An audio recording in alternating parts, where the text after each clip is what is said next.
The first book of the Kings, from the time of King Solomon. Actual records were kept both by the priests and by lay writers. Shortly before the fall of Yehuda, these were compiled into a consecutive history of the monarchy, interpreted from the point of view of the prophets. Convinced that righteousness is rewarded by prosperity and sin by misery, the authors explained the political features of the Jewish monarchs by their and their people's apostasy from the strict worship of Yahuwah, and minimize the successes of such great apostates as Kings Omri and Ahab. To the writers, the figures of the prophets Eliyahu and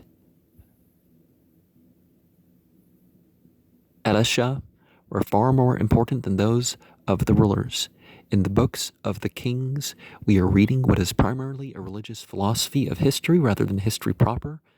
As with the Jewish writers, the ideas conveyed through such vivid pictures of concrete personalities that the latter have for us a value in themselves over and above the principles they are designed to illustrate.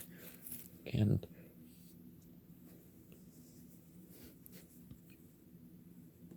we see that as a common feature in all sorts of sacred histories, don't we? The death of Dawood. Now King Dawood was old and stricken in years, and they covered him with clothes, but he got no heat. Wherefore his servant said unto him, Let there be sought from my lord the king a young virgin, and let her stand before the king, and let her cherish him, and let her lie in thy bosom, that my lord the king may get heat.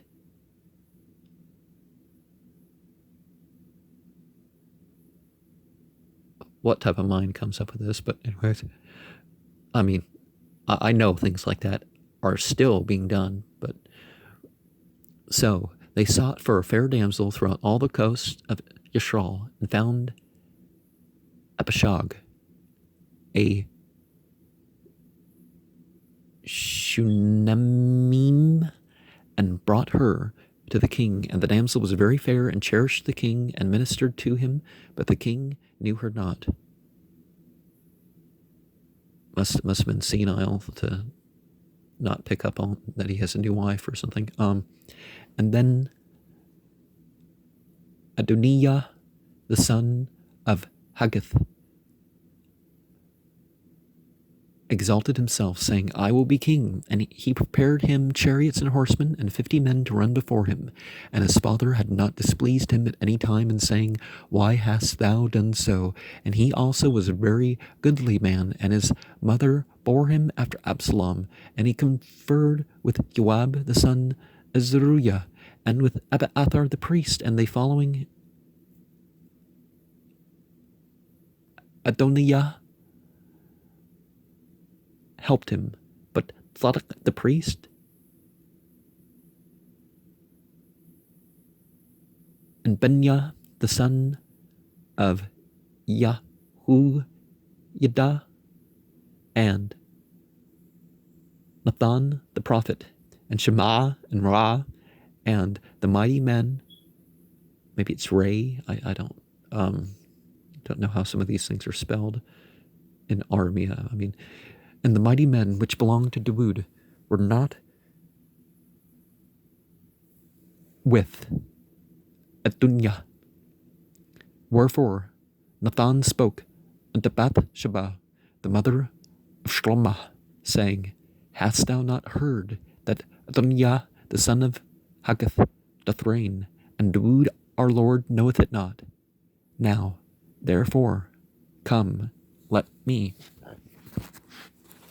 I pray thee, give thee counsel, that thou mayest save thine own life, and the life of thy son Shlomo. Go and get thee in unto King Dawood, and say to him, Didst not thou, my lord, O king, swear unto thine handmaid, saying, Assuredly Shlomo thy son shall reign after me, and he shall sit upon my throne. Why then doth Adoniah reign?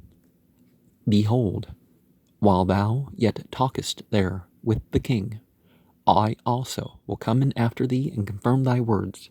And Bathsheba went in unto the king into the chamber, and the king was very old, and Abishag the Shunammite